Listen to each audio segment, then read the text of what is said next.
आपको आपका चेहरा बताने आया हूँ। हम किस तरीके से पढ़ाई करें जिससे कि हमारे सिलेक्शन के चांस बहुत ज़्यादा बढ़ जाए। कि अगर आप जेईई 2024 में सिलेक्शन चाहते हो तो आपको क्या करना होगा। ये एक कंपटीशन एग्जाम है जिसमें आपका या तो सिलेक्शन होगा 100% या होगा 0%। सर हम आईआईटी की तैयारी कर रहे हैं, सर हम जेईई एग्जाम की तैयारी कर रहे हैं, हमें बताइए ना हम क्या करें जिससे कि हमारे सिलेक्शन के चांस बहुत ज्यादा हो जाएं। हम किस तरीके से पढ़ाई करें जिससे कि हमारे सिलेक्शन के चांस बहुत ज्यादा बढ़ जाए। इन लास्ट 3-4 महीनों में हम क्या करें, क्या क्या चीजें हमें चाहिए जो हमारे सिलेक्शन को पुख्ता करें, मजबूत करें। तो बेटा स्वागत है आप सभी का एक बार फिर से बहुत ही बेहतरीन चैनल डाउटनट जेईई पर, जहां पर आज मैं आपको ये बताने आया हूं, ये दिखाने आया हूं, आपको आपका चेहरा बताने आया हूं कि अगर आप जेईई 2024 में सिलेक्शन चाहते हो तो आपको क्या करना होगा जो आप कर रहे हैं उससे हट करके। कोई भी एग्जाम हो बेटा, यहां पर ये एक कंपटीशन एग्जाम है जिसमें आपका या तो सिलेक्शन होगा 100% या होगा 0%। इसमें कोई भी ऐसा नहीं है। आप ये कोई बोर्ड एग्जाम की तरह इसको ना लें कि सर मेरे 60% आए हैं, 60% से ज्यादा आए तो फर्स्ट डिवीजन हो जाऊंगा, कम आए तो सेकंड डिवीजन, या अगर 33% से कम आए तो फेल है। यहां पर आपने कट ऑफ पार करी तो भी आपके सिलेक्शन की कोई गारंटी नहीं है। गारंटी कब है? जब आप टॉप बच्चों में आओगे, ओके, तो ही आपका 100% सिलेक्शन माना जाएगा। हमने जेईई मेंस की कट ऑफ क्वालिफाई कर दी, लेकिन अगर हम उतने बच्चों में नहीं आ पाए जितने की सीटें हैं तो फिर उससे क्या मतलब बेटा। कंपटीशन में और एक बोर्ड एग्जाम में यही बहुत फर्क है। यहां पे तो उसका सिलेक्शन होगा जितनी सीटें हैं। तो क्या आप उतना मेहनत कर रहे हो? आपके पास ये लास्ट के 3-4 महीने बचे हुए हैं। इन्हीं 3-4 महीने में आपको सब कुछ करना है। लगा दो अपना बढ़िया से बढ़िया, अपना बेस्ट एफर्ट, क्योंकि ये वक्त वापस से लौट करके नहीं आएगा बेटा। किसी भी एग्जाम की प्रिपरेशन कर रहे हो ना आप, कंपटीशन एग्जाम की, आपने ठाना था कि मैंने 11th में मैथ सब्जेक्ट इसलिए लिया था आगे चल करके मैं बढ़िया इंजीनियर बनूंगा, या आपके घर वालों ने आपको मैथ सब्जेक्ट इसलिए दिलाया था कि आगे चल करके ये बढ़िया इंजीनियर बनेगा। उनका कोई दूसरा ख्वाब नहीं था उस टाइम पर जब आपने मैथ्स लिया था। ओके, अगर बच्चा बायोलॉजी लेता है तो कहीं ना कहीं उसके पेरेंट्स का सपना होता है कि आगे चल करके मैं इसको डॉक्टर बनाना चाहता हूं। किसी का भी सपना ये नहीं होता आगे चल के मैं इसको नर्स बनाना चाहता हूं। हर एक का सपना होता है कि उनका बच्चा आगे चल करके या तो डॉक्टर बने या इंजीनियर बने। तो आपने जब 11th में मैथ सब्जेक्ट लिया था तो वहां यह सोच करके लिया था मुझे इंजीनियर बनना है, एक बढ़िया कॉलेज से पढ़ना है। तो वह बढ़िया कॉलेज मिलेगा बेटा इस जेईई 2024 के एग्जाम से, जिसमें अगर आप ढंग से पढ़ते हो तो आपका सिलेक्शन होगा। ढंग से मतलब 100%, ठीक, ओके, या तो नहीं होगा।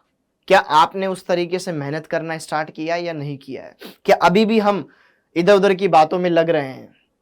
तो आपके पास अब ये 3 महीने, अक्टूबर, नवंबर, दिसंबर और जनवरी में भी आपके 24 तारीख से फर्स्ट सेशन है। और यकीन मानो बेटा कि जिस बच्चे ने जनवरी वाले सेशन में अच्छे से तैयारी कर ली, जनवरी वाले सेशन की, तो उसका तो सिलेक्शन हो ही जाएगा। क्योंकि जनवरी वाले सेशन के लिए बहुत कम बच्चे रेडी रहते हैं। सब सोचते हैं कि यार अप्रैल वाले सेशन में बढ़िया से तैयारी करूंगा, ऐसा तो सब सोचते हैं। जनवरी वाले सेशन में कंपटीशन सबसे कम होता है, क्योंकि उस टाइम पर बोर्ड्स वाले बच्चे बोर्ड्स की प्रिपरेशन में लगे होते हैं, तो वो जेईई के एग्जाम पर उतना फोकस नहीं कर पाते हैं। तो आपके अगर सेलेक्ट होना है तो आप जनवरी वाले पेपर में ज्यादा अच्छी परसेंटाइल बनाओ। आपको गोल रखना है कि मुझे जनवरी वाले पेपर में बढ़िया से बढ़िया करना है, उसके लिए आपको मेहनत करना है। अप्रैल वाला तो आप भी बढ़िया कर रहे होंगे कि यार मेरे को एक्स्ट्रा टाइम मिल गया, वो टाइम बाकी बच्चों को भी तो मिला है, तो उसमें तो ज्यादा कट ऑफ जाएगी। जनवरी वाले में कट ऑफ कम जाएगी। तो आप जनवरी वाले पेपर पर ज्यादा फोकस करके रखें, उसको अच्छे से ट्राई करें, अच्छे से सारी बातों को देखें, हर एक बात को अच्छे से क्लियर करें। और यकीन मानो बेटा ये 3 महीने, ये 90 दिन, लगभग मैं बात करूं, जनवरी में भी आपके 24 तारीख को पेपर है, उससे पहले लगभग 20 दिन आप जनवरी के मान लो, तो आपके पास अच्छा सा टाइम है। लगभग 110-115 दिन आपके पास बचे हुए हैं। आराम से सेलेक्ट हो सकते हो, आराम से अपना सिलेबस को कंप्लीट कर सकते हो। और सिलेबस बड़ा ही स्पेसिफिक रखो, जेईई से रिलेटेड रखो, उसके इधर उधर कहीं भी मत भटको। तो ये चीजें समझोगे तो आप अपनी लाइफ बदल सकते हो बेटा। अभी देखो ध्यान से, अक्टूबर आने वाला है, अक्टूबर आ गया, ठीक है, उसमें क्या होगा, आपके त्योहार आ जाएंगे, नवरात्रे आ जाएंगे, फिर दशहरा आ जाएगा, फिर आगे चल करके नवंबर में दिवाली आ जाएगी। तो इन फेस्टिवल सीजन में भी अपने आप को जगाए रखना है, वरना बच्चे पढ़ते तो बहुत हैं, लेकिन स्टार्टिंग में हम ये सोच के एडमिशन लिया था कि हम बढ़िया से जेई की तैयारी करेंगे, हमारा बच्चा बढ़िया से जेई की तैयारी करेगा, लेकिन बच्चा अब धीरे धीरे सिलेबस के बोझ के तले दबा हुआ है। वो सिलेबस आगे बढ़ता जा रहा है, बढ़ता जा रहा है, पीछे का भूलता जा रहा है, भूलता जा रहा है। तो बेटा यही वो समय है, अक्टूबर, नवंबर, दिसंबर, ये 3 महीने बड़े क्रूशियल होते हैं। अक्टूबर, नवंबर, दिसंबर, इन 3 महीनों में सबसे ज्यादा आपका ध्यान सिलेक्शन से हटेगा। क्यों? क्योंकि हम सिलेक्शन की तो सोच ही नहीं पाएंगे। हम पढ़ते हैं, फिर कुछ टाइम बाद टेस्ट आ जाता है, पढ़ते हैं, फिर कुछ टाइम बाद टेस्ट आ जाता है, या कुछ सीजन वगैरह है, तो हम बहुत बिजी हो जाते हैं। तो हमारा जो गोल था ना, उस गोल से हट करके बस हम रेस में भागते हैं, बस, और कुछ नहीं करते हैं। हमारा बाकी सब ड्रीम व्रीम सब चला जाता है उस टाइम पर, बस हम भाग रहे हैं, पढ़ रहे हैं, लेकिन पता नहीं क्यों पढ़ रहे हैं। ठीक है, तो इस टाइम पर अपने आप को थोड़ा सा स्पेसिफिक रखना, एक बार वापस से आपको मतलब स्पार्क की जरूरत है, आपको एक बार वापस से स्पार्क की जरूरत है, जो मैं आपको इस वीडियो के माध्यम से बताने आया हूं बेटा, कि आप अगर यहां पर पढ़ने आए हो, जेई का एग्जाम आपको देना है, तो उसमें आपको जो उसका सिलेबस है उसको फॉलो करना पड़ेगा, अच्छे सारी बातों को बताना पड़ेगा, तो ये काम बन पाएगा। ठीक है, ऐसे ही मन में हल्की सी उम्मीद रख करके जेई का एग्जाम क्रैक नहीं किया जा सकता, या तो करो या मत करो, दोनों है, मतलब या तो होगा या नहीं होगा, इसमें सीधी बात है। इसमें ऐसे नहीं कि आपके बैक आ जाएगी, आपके सप्लीमेंट्री आ जाएगी, है ना, होगा या नहीं होगा, दैट्स इट, इतना है। अगर आप कर सकते हो तो आओ, वरना मत आओ, सीधी बात है। तो अगर आपने जेई का ठाना है बेटा, उसको करना है, अच्छे सारी बातों को कर लो। ये 3 महीने आपके लिए सबसे ज्यादा क्रूशियल है।